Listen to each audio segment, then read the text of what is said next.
thought they were drawing a line across an empty map. For the politicians in Paris, the Central Sahara was just a beige smear labeled desert between their colonies in the north and the riches of West Africa. On paper, all it needed was a straight railway, a brave commander, and a few dozen men willing to march into the sand. What they actually walked into was a people who knew the desert better than any map ever could, a landscape that stripped men down to bone and madness, and a real life ending so ugly that France later pretended it never happened. This is the true story of the Flanders expedition, an 1880s attempt to cross the Sahara that ended in ambush, poison, and finally, cannibalism. If you're sensitive to real-life tragedy, you may want to stop here.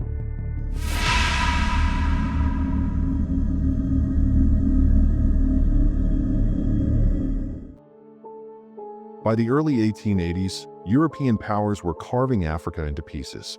For France, one of the grandest schemes was a trans-Saharan railway, a line that would run from Algeria down to what is now Mali, then on toward West Africa.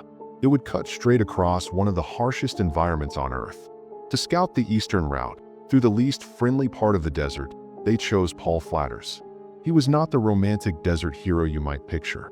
In his 40s, pale, graying, plagued by chronic pain and increasingly dependent on morphine, Flanders looked more like a tired bureaucrat than an explorer. But he knew Algeria well, spoke local dialects, and believed, perhaps more than anyone else, that he understood the Sahara and its people. Most of all, he believed he could manage the Tuareg. To many in Paris, the Tuareg were a vague obstacle, nomads on the wrong side of the map. To Flanders, they were something more complicated, potential trading partners if respected, deadly enemies if insulted. He lobbied hard to lead the expedition, convinced that his mix of experience and charm would carry the mission through. The first trip set out in early 1880.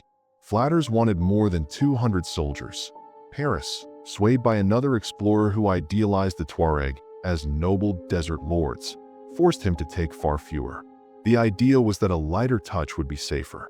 From Constantine, the party moved south to Ouargla, then deeper into the sand.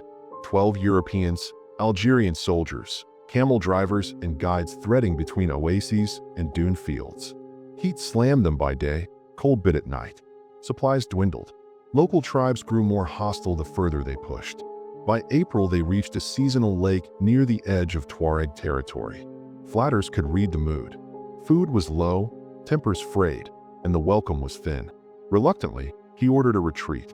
Before turning back, he sent a letter to a Tuareg chief promising to return the following winter as friends.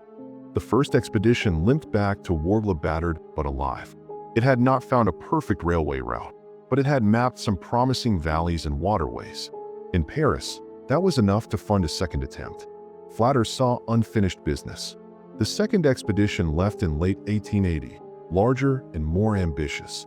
Over 90 men, including engineers, officers, soldiers, and experienced local camel drivers.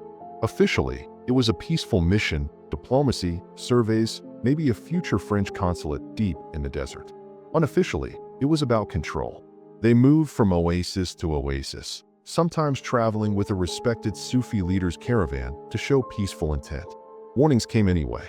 Local tribesmen told Flanders that pushing into the heart of Tuareg country would end badly. He brushed them aside. What he didn't know was that word of his return had outrun him.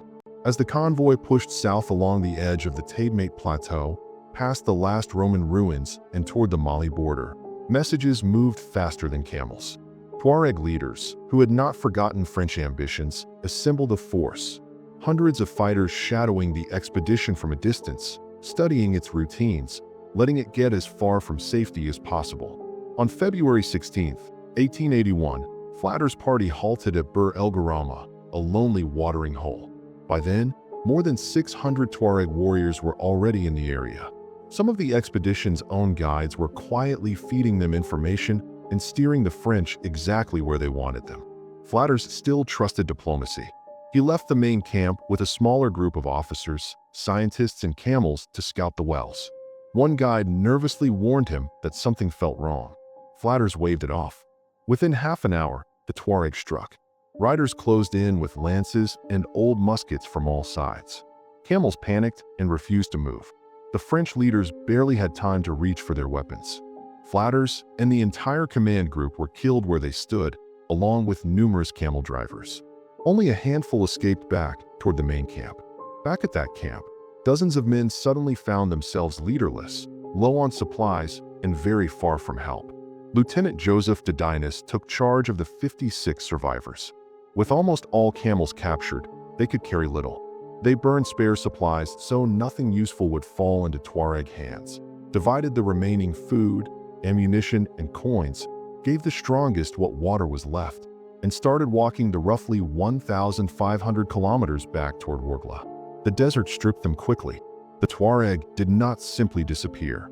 They shadowed the retreating column, stealing animals, harassing the flanks, always visible at the edge of sight. Within days, the French were nearly out of food. They ate whatever they could find. Stronger men were sent ahead to look for water and game. They found almost nothing. Then came the most nightmarish part. A Tuareg group approached offering milk, meat, and dates at grotesque prices. Starving and desperate, the French accepted. The dates were laced with a local toxic plant known to cause hallucinations and violent madness. Those who ate them went insane. Some ran screaming into the dunes. Some clawed at their throats, gasping. In the chaos, Tuareg fighters attacked again. Guides who had wisely refused the dates were captured and beheaded. A holy man traveling with the expedition was killed in a way so brutal that even some witnesses were shaken. The survivors scattered into smaller groups, stumbling north. Hunger hollowed them. Discipline collapsed. Men accused each other of hiding scraps of food or water. As some died, the living grew too weak to bury them. Eventually, on at least one of those broken marches, the remaining French soldiers began to do the unthinkable. Sergeant Joseph Babajan, the last Frenchman left in his group, at first refused when others suggested they use dead comrades for food. Starvation won. He joined them, and in the end, he too died and was eaten. On April 2nd, for skeletal Algerian soldiers finally staggered into Ouargla. Over the next weeks, a trickle of others crawled out of the desert. A few guides, a few soldiers, each carrying fragments of the same story: ambush, poisoned dates, betrayal, madness. Of more than 90 men who had set out with Flatters, only a fraction returned. In France, newspapers screamed for revenge. Politicians talked of punishing the Tuareg and finishing the railway. But beneath the noise was a quieter realization. They had marched into a land they did not understand, against people they had arrogantly underestimated, and the desert itself had joined the enemy. Plans for a trans-Saharan railway were quietly shelved. For nearly 20 years, France avoided launching anything as bold or as foolish into the Central Sahara again.